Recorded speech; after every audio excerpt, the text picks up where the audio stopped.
Hi, Sally. Thanks for joining today. It's Will here from Revenate. You're a well-known figure in the UK hospitality industry, but for those of us who might not know you, could you please introduce yourself and the hotel that you work with? Yeah, I will. Nice to see you, Will. So I'm Sally Beck. I'm General Manager of the Royal Lancaster Hotel, which is a city centre large event property in central London. I've been born and bred in our industry. I come from a long line of publicans. I used to be a sales and marketing director and took over the Royal Lancaster in 2013 as general manager, and then did an 85 million refit while staying open and shifted the hotel from a 4-star to a 5-star. And we were on our trajectory to take our place as one of the best 5-stars in London when COVID hit. So that's me. Great, yeah, and that kind of leads me into the second question. Could you talk us through some of the challenges that you've experienced in the past few months, and which of those, if any, were completely new experiences for you? I mean, I'm 54. I've been around a while, so I've done sort of 9/11, financial crash, etc. And I think the challenges of the last few months have been enormous. And I think for a lot of us, obviously completely unprecedented on a global scale, but I think for a lot of us, it crept up. I think we saw it unfolding across the world from China, etc. And I think that to some extent we were slow to realise the enormity of this particular challenge.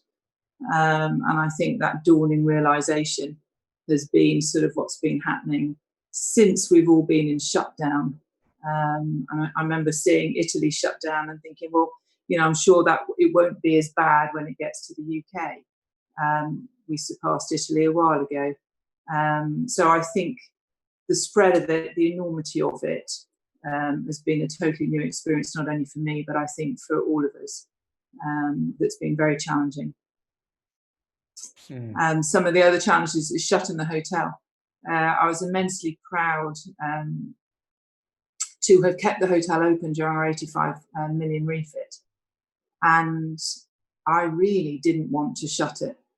And I wanted to stay open, help NHS workers, do what we could. And I delayed shutting, and we shut on the 1st of April, and many shut on the 20th or 23rd of March. With hindsight, I probably should have shut quicker. With the government offering furlough, it would have been more cost effective to have closed at that time. And the other thing that I think is a new experience, and I think many of us have faced it, the NHS as a national service is an amazing service, but it's the most disjointed service. I called St Mary's Hospital that we're close to saying, how can I deliver food to you? How can I help you? And I couldn't get it to get coordinated. So there's so many new experiences where you try to help, but it's hard to make that happen. So those are just a few of the new experiences. Having 300 staff on furlough, keeping those motivated, communicating mental health issues, etc. So a lot of challenges, and a lot of them new for so many of us. I'm not sure whether that answers your question, Will. No, it's an incredible experience you've gone through, and landing on your shoulders as well. I think it's quite impressive. My next question is really more about the business, which again during this time, what's been the guiding light metric, should you say, or webinar or report that you've looked to during this crisis? I have to say, UK hospitality under the leadership of Kate Nichols has been a constant guiding light. I actually think not only for our industry, but also for government. Her articulate understanding and perseverance and capacity to be heard has been really, really outstanding and massively helped our industry. I mean, I know she's been doing weekly meetings with Number 10, getting involved with the treasurer, talking about our industry, the vulnerability of our workers, etc., and has championed so much that has made a massive difference to where the furlough sits, to the communication with government, and to how we're going to reopen. UK Hospitality have been sending out daily bulletins, updates that have made it simple for us to follow, helping us understand guidelines. They've had a sounding board, a legal board. You can get in touch really easily. So they've been a constant. And I think that's been really, really amazing. HOSPA, another industry organisation, talking about how we can use technology to help us work through the guidelines, the distancing, the communication with guests, etc., safety for our teams. They've been running good webinars. Master Inholders, they put together a series now of webinars that I found good. But equally, probably one of the key things that I found, it's always lonely when you're a general manager or the head of a business.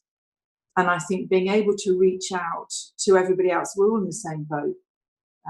So the hotel associations that I'm a member of, Master Inholders is one, but West London Hotel Managers, we meet up every few weeks, 15 general managers, 20 general managers, 25, depends who can join, and talk about what we're dealing with, how we're dealing with it, ideas, what else we can do. And it's really nice to be able to do that. We're a member of Preferred Hotels, which has been particularly beneficial. They're global, they've got 760 hotels. So they're able to give me information as to regions that are opening ahead of us, trends that are happening that they can see on booking systems, etc. And they set up sales and marketing town halls where they've brought in heads of travel management for corporate travel, heads of leisure agencies, and heads of meeting planning event agencies to tell us what's happening in their market. So I can then gear my sales and marketing plans and understand, when corporate travel is going to open, what criteria they need to be able to book us, how the RFP season is going to be. So, I've spent an awful lot of time listening, talking, thinking, and planning. And I think, so in terms of guiding lights, all of those have been a benefit to me, personally and professionally, is working through where we're going and how we're going to handle this. Mm-hmm. So kind of taking input from multiple sources and assessing it and taking what's relevant for you and for the hotel and applying that. Yeah. And I think, people now are looking to the future, and they're looking at the reopenings and everybody's kind of waiting on the words of the government and what's going to happen. As a general manager, where do you start when you're trying to plan for the reopening of a top 5-star hotel? I think you take your time, and you've still got to listen. You've got to work out where your market's going to come from. And everything that I've researched, everything's telling me it's going to be domestic. So we have an awful lot of international business, so you've got to look at that domestic market. The domestic market, is it going to be confident enough to come straight into the city centre, into London? Or is it going to be more comfortable going to smaller properties, country house properties, where there's more space? Is yet to be seen. So I think you've got to be realistic about what the market is going to be delivering to us, and then consider where the rate options sit. I don't believe that when you go into these situations that you should drop your rate. And if the domestic market is going to enter at the 3-star and 4-star level, I need to sit back and wait for it to mature, or demand to come for our level. So I'm not in a rush to open. I think it's important that particularly with furlough still available. Commercially, we've got to be very smart about when we open and how we open. The government talking about putting on restrictions now and quarantine on international travel. They're talking about it, but they haven't done it. That will determine. There may be a pent-up demand for a late Middle East season, but only if the borders are open and there's no quarantine in place. So there's still quite a lot of plans that have got to materialise before you can actually set your opening date. Because I think to open too early when you've got no market is going to damage you. So you want to be able to open to be able. I think none of us are going to break even in those first few months. So you've got to be really quite cautious. The government need to tell us on what furlough looks like, if it can be part-time, how we can manage that. Our teams need to be flexible and creative. So there's still quite a lot of stuff. Today I'm in the hotel and I've been looking at the social distancing, working out how I can get my team in, out, into changing rooms, how we're going to manage uniforms and staff canteen areas, and making sure that my team are comfortable. You've got the guests and we've got our team, and I have a duty care to both. So I've been looking at all of that. I'm not going to put anything in place yet. I've just got lots of plans and lots of thoughts. But in Europe now, I think they've dropped social distancing down to 1 metre. We're currently at 2 metres. That's a hell of a difference when you're looking at a corridor, how you're going to manage it. So lots of thoughts, lots of plans. My team are working well, but we're not putting anything into place yet until we've got more clarity. Mm-hmm. Wow, it sounds like a lot of contingency plans up in the air, ready to be utilised at any point. Yeah. So before I get on to my last question, I wanted to ask you if you could make a bold prediction for 2021. That is a tough question. It's a difficult question. Yeah, I think a bold prediction. I know what I would like is that when we get to